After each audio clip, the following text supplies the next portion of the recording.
From the streets of South Africa to dance floors around the world, this is the sound of the hottest new music genre. This is Amapiano.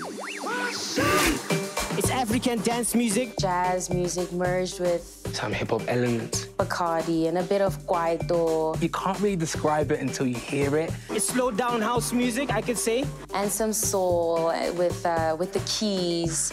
It's a spiritual thing, you know. And of course, we can't forget the lock drum, a beautiful pumping sound. Amapiano is a sound that will take you to a place that you never thought you would see. And it's changing the game, you know. When the world went into a lockdown, there was no other genre working as hard as Amapiano. I don't know if we've ever seen anything like this before, but this is the new wave now. Amapiano's big. It's huge. It's bigger than all of us. An original sound from South Africa, and I'm proud of seeing that. When it touches you differently. Amapiano is a lifestyle. We're trying to take over the world. I think that's our national treasure right now. You know, I think that's our highest export. Finally, South Africa has something of their own. Amapiano for me, it's like success. Yeah.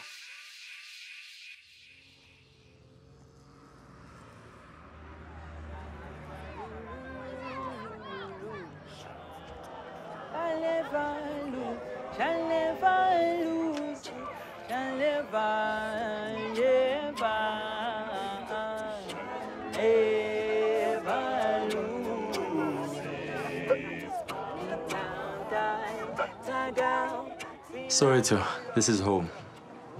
This is what made Daliwonga become who he is today. Daliwonga began singing in his school choir, and now he's Amapiano's top vocalist. When we talk Amapiano, we are not only talking the music. Jesus came to me. For you to experience the music, you need to be where Amapiano is. The part of South Africa that I'm trying to bring to the world is the townships. Give me important. Uguthi like us. Yeah. Yonke into iqale la. So till now, ngisase like us, ngisapusha on the music. And it's relatable content between us Black people and just the whole world.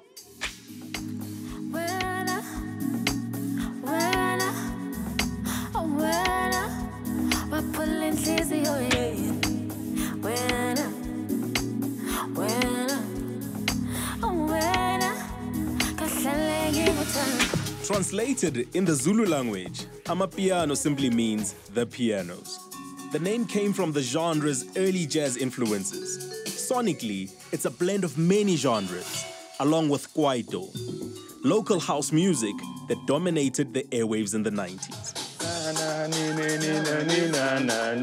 remember that. Oskido is the godfather of South African dance music. The legendary producer and Kwaito pioneer explained how it all started. Kwaito is the foundation of Amapiano. The guys who really influenced Amapiano, they started playing this deep house, you know what I'm saying, but at a slower pace. Do you understand?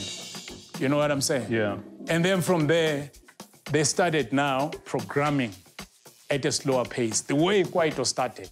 But with Amapiano, they flipped it and made the drum the bass and the bass the drum. Basically, the first, what actually changed everything is the log drum. The log drum. It's a raw bass line with a heavy kick drum effect. When you hear it, you know you're listening to Amapiano. In a studio session, I sat in with 3 of the sound's top producers. The log drum, it needs to be balanced. It's a bass, but at the same time, you need to add a sub bass underneath, just to give it that. So usually this is how it sounds.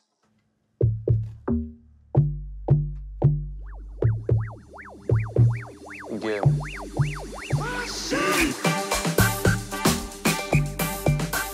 There's a phrase that says Amapiano is a lifestyle, and what does that phrase mean to you? It's your everyday life. You wake up, you eat Amapiano, you drink Amapiano. I play my piano when I wake up. And for me, it just puts me in like this, listen, let's go. Let's go. Anything is possible. It feels like a culture. It feels so like it's a vibe. It's about the fashion sense. The way you dress. Drip. Amapiano is about drip. If you ain't dripping, I don't know, like...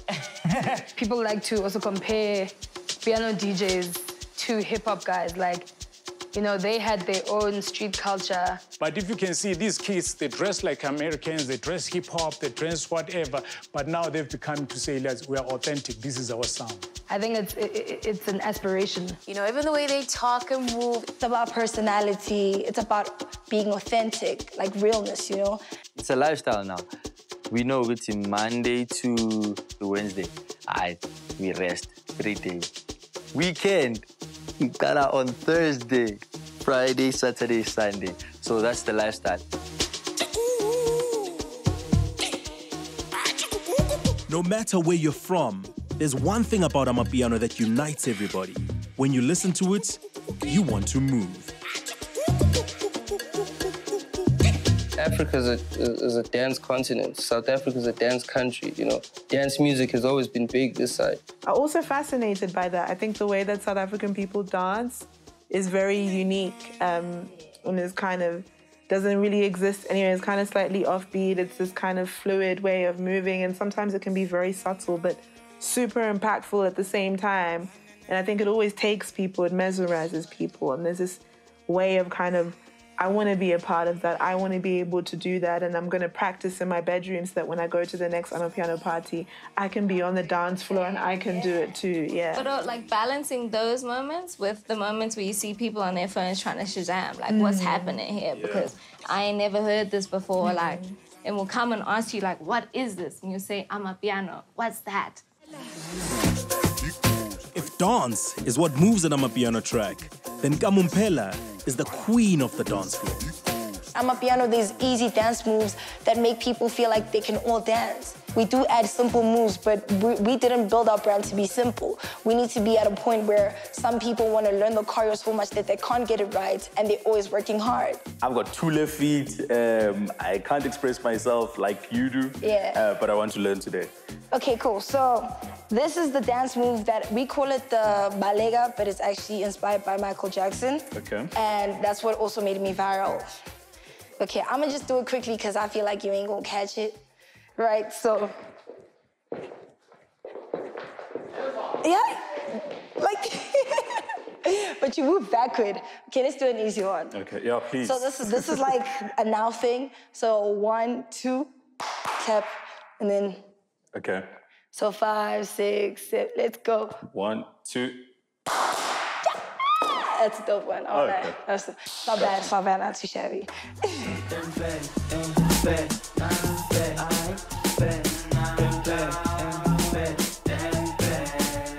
What really catches people is like really the lock drum and the bass for me. It's infectious. You are going to dance. It's very rare for any type of Amapiano track to be playing and you're just seated. I mean, there must be something wrong with it.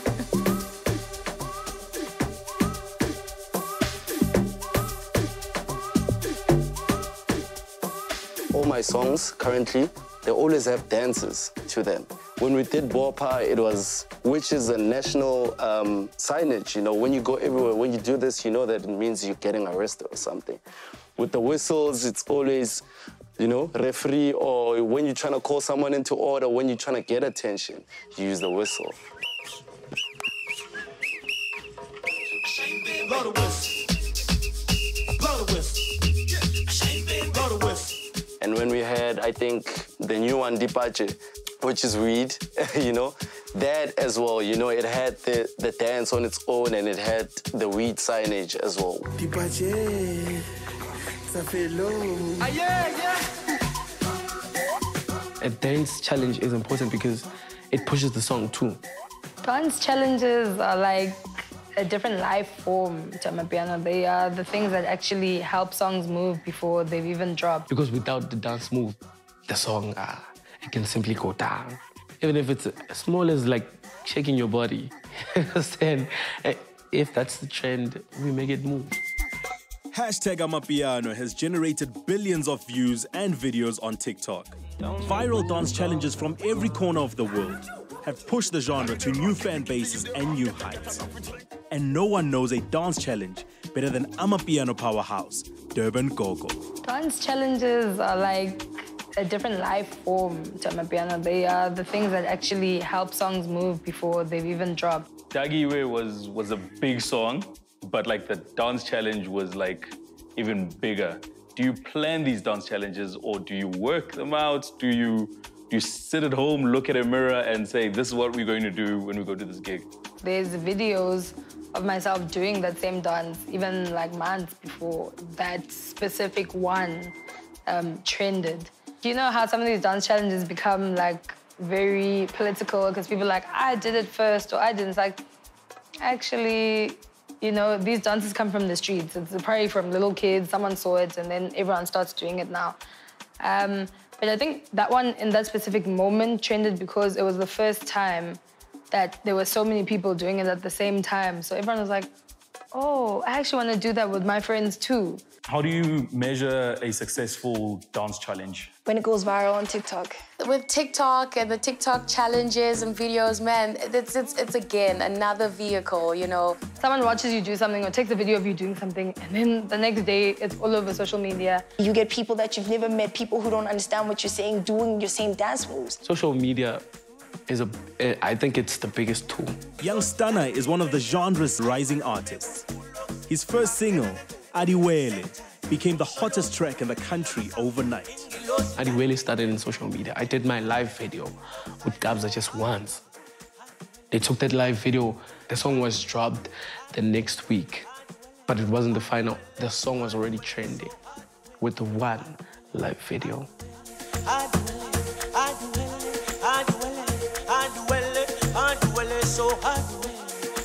At a place like TikTok, Instagram, you can actually start to make money from streams through those platforms. This is what I'm saying. Amapiano is like an ecosystem. You know, so many more players are involved, so many more people are able to make a living. If it's like a 59-second video for Instagram, you can introduce a new song and like see how the fans react to that. Social media is where they push your song. Social media is where someone says, Young Stunner is dope, and everyone starts listening. If they say Young Stunner is whack, we're not going to listen to him, they stop tomorrow. They stop tomorrow. People see the culture, people hear the music, the vibe, the energy, the lifestyle, as you mentioned earlier on. I definitely do believe that a platform like TikTok has helped me cross borders. You can go into a studio one night and the next morning your life has completely changed. It's literally given us some sort of a bridge, you know, to the world.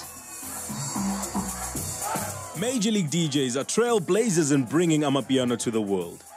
Their YouTube balcony mixes, live DJ sets filmed from different locations around the world, draw in millions of viewers. You know, and building a genre or building an industry, you can't do it alone. So we said we need to put these people on our platforms. We need to push the culture as a whole, push it to their markets. Amapiano is now global. Spotify streams outside of the sub-Saharan Africa have grown more than 563% on the platform in the past 2 years. So the first time I heard it was on Destination Africa with DJ Edu, and it was John Vulugate. And what I loved about that moment is because the bass line was just so unique. You can't really describe it until you hear it. And it was so good, I had to stop my date, turn up the radio, and just Shazam it. And ever since then, I was like, these lot are onto something big.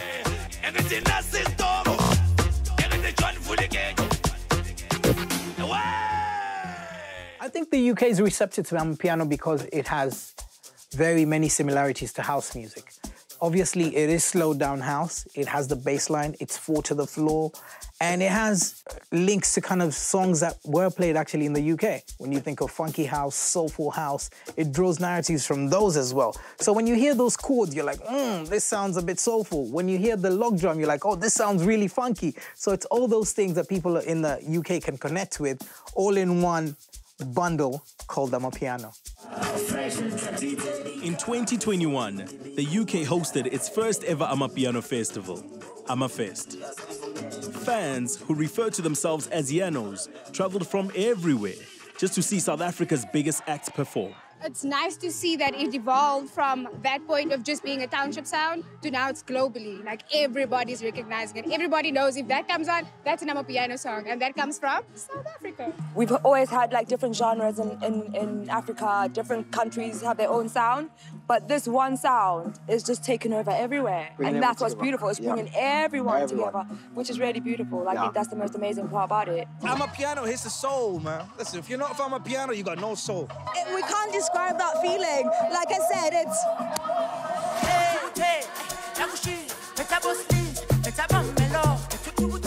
Mr. Jazzic is one of Amapiano's earliest pioneers. It was very interesting because in the beginning, like, no one believed in the sound on its own and actually how far it could get. The rise of Amapiano, especially now when the world went into a lockdown, there was no other genre working as hard as Amapiano. I don't know if we've ever seen anything like this before, but this is the new wave now. I promise you, Amapiano is going to make it to Ibiza and it's not going to leave. 100%. From here, Amapiano to the world. Now, the sound has spread to dance floors across the world.